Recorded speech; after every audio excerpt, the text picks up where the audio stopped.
श्री शिवाय नमस्तुभ्यम। हर हर महादेव। ओम नमः शिवाय। श्रावण महात्म्य का 29वां अध्याय। श्रावण मास के व्रतों के कृत्य। भगवान शंकर ब्रह्मपुत्र सनत कुमार से बोले, हे पुत्र, अब मैं तुम्हें श्रावण मास के व्रतों के कृत्यों के संबंध में बतलाऊंगा कि किस समय क्या करना चाहिए। हे महामुने, उसे सुनो। श्रावण महीने की तिथि किस समय की लेनी चाहिए, किस समय क्या विधान है, पूजन तथा जागरण कैसे करना चाहिए। नक्त व्रत का उषा काल उस व्रत कर्म में कहा है, रात में भोजन तथा भुजना भाव दिन में कहा है, प्रातः काल उस व्रत काल में उद्यापन कहा है। पंचांग द्वारा शुद्ध समय में अधिवासन करना चाहिए। दूसरे दिन विधि पूर्वक होम करना चाहिए। धारण तथा पारण में हास वृद्धि नहीं होती। श्रावण शुक्ल प्रतिपदा के दिन संकल्प करके उपवास करें।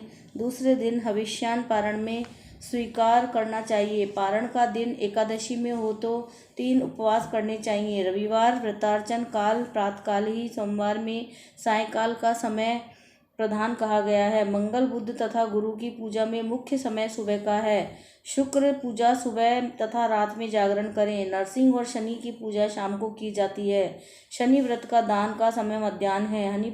हनुमान जी की पूजा मध्याह्न तथा अश्वत्थ पूजा का समय प्रातःकाल है। रोटक व्रत में प्रतिपदा तथा सोमवार सहित त्रिमूर्तों द्वारा स्वीकृत है या पहले की तिथि ग्रह है। उदंबरी द्वितीया, संध्या व्यापनी तृतीया युक्त पूर्वत वेदित लेनी चाहिए। स्वर्ण गौरी में चतुर्था युक्त तृतीया तिथि है। गणेश पूजा में तृतीया विद चतुर्थी है। नाग पूजा में षष्ठी युक्त पंचमी है। सुपोदन व्रत साय व्यापनी सप्तमी युक्त षष्ठी है। शीतला व्रत में मध्याह्न व्यापनी सप्तमी और देवी के पवित्रारोपण में रात्रि युक्त अष्टमी तिथि है। कुमारी में रात्रि व्यापनी नवमी उत्तम है। आशा में रात्रि व्यापनी दशमी हे तात दशमी विदा एकादशी अग्रा है। उसके वेद मैं बताता हूँ। अरुणोदय समय दशमी वेद वैष्णवों के यहाँ होता है। अरुणोदय समय में स्मार्तों के यहाँ दशमी वेद होता है। इस रीति द्वारा द्वादशी पवित्रारोपण की गई है। अलंग व्रत में रवि व्यापनी त्रयोदशी है। द्वितीय प्रहर व्यापनी हो जाने से प्रशस्तर होती है। शिव पवित्रारोपण में चतुर्दशी रात्रि व्यापनी है। अर्धरात्रि व्यापनी अधिक उत्तम है। उपाकर्म तथा उत्सर्ग में पूर्णिमा और श्रावण नक्षत्र ग्रह में है। यदि अन्य दिन पूर्णिमा 3 मुहूर्त की है तो दूसरे दिन व्रत करना चाहिए। या ऋग्वेद 33 शाखा वालों को पहले दिन करना चाहिए। 33 शाखा वाले यजुर्वेदियों को अन्य दिन पूर्णिमा दिन 3 मुहूर्त रहने पर उपाकर्म तथा उत्सर्ग दोनों पूर्व दिन ही करने चाहिए। पूरे दिन पूर्णिमा तथा श्रवण नक्षत्र 1 मुहूर्तोत्तर संबंध हो तो अन्य 2 दिन मुहूर्त के भीतर पूर्णिमा श्रवण नक्षत्र समाप्त हो तो पूर्व दिन करना चाहिए। अपराह्न काल में साम वेदियों को हस्त नक्षत्र हो तो उपाकर्म उत्सर्ग करना चाहिए। दोनों दिन हस्त नक्षत्र अपराह्न काल व्यापनी हो तो पहले दिन करना चाहिए। इस उपाकर्मोत्तर सभादीप करना चाहिए। श्रवण कर्म तथा सर्प बलि को सूर्यास्त समय व्यापनी पूर्णिमा उत्तम है। हाग्रीव उत्सव में पूर्णिमा मध्य व्यापनी होनी लेनी चाहिए। रक्षाबंधन कार्य में अपराह्न व्यापनी पूर्णिमा ग्रह है।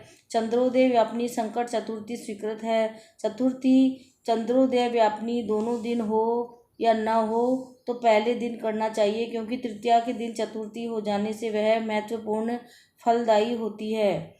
हे वत्स, व्रती पहले दिन गणनाथ को प्रसन्न करने वाली चतुर्थी का व्रत करे। गणेश, गौरी तथा बहुला को छोड़कर दूसरे देवों की पूजा पंचमी विध ली गई है। श्री कृष्ण पूजा में अर्धरात्रि व्यापनी अष्टमी विधि है। निर्णय के बारे में सर्वत्र 6 तिथि मान्य है। एक तो दोनों दिन पूर्ण व्याप्ति, दोनों दिन केवल अव्याप्ति, दोनों दिन अंश द्वारा समव्याप्ति, दोनों दिन अंश द्वारा विषम व्याप्ति तथा अन्य दिन अंश द्वारा अव्याप्ति। पूर्व दिन अंश से व्याप्ति, अन्य अव्याप्ति। 6 पक्षों में से 3 पक्षों में संदेश नहीं है। अब उसे सुनो। पूर्ण व्याप्ति में अंश व्याप्ति से अधिक व्याप्ति श्रेष्ठ मानी जाती है। एक दिन जो पूर्ण तिथि है वही अन्य दिन अपूर्ण कही गई है। एक अव्याप्ति अन्य दिन अंश व्याप्ति हो तो श्रेष्ठ अंश व्याप्ति होती है।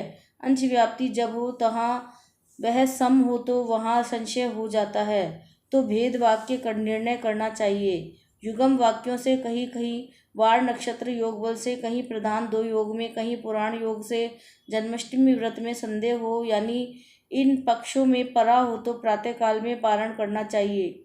यदि 3 पहर अष्टमी समाप्त हो या बाद तक रहे तो सुबह में पारण करना चाहिए। पिठोरा व्रत में मध्याह्न व्यापनी अमा शुभ है। वृषभ अर्चन मध्याह्न व्यापनी अमा शुभ है। वृषभ अर्चन में सायकाल व्यापनी अमावस्या ली गई है। ध्रुवों के संचय में संभव समय है। सूर्य की कर्क संक्रांति में 30 घड़ी पहले पुण्य समय माना है। सिंह संक्रांति में 16 घड़ी पहले तथा 16 घड़ी बाद में पुण्य समय आ जाता है। कुछ ऋषि सिंह की संक्रांति के पहले 16 घड़ी पुण्य समय मानते हैं। अगस्त अर्ध समय व्रत सहित ही कहा है। हे वत्स, मैंने यह कर्मों का काल निर्णय बताया है।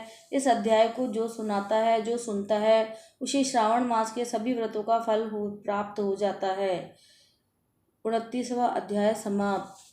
ओम नमः शिवाय, ओम नमः शिवाय, हर हर भोले नमः शिवाय, नमः शिवाय शिव नमः शिवाय, हर हर भोले नमः शिवाय। ओम नमः शिवाय।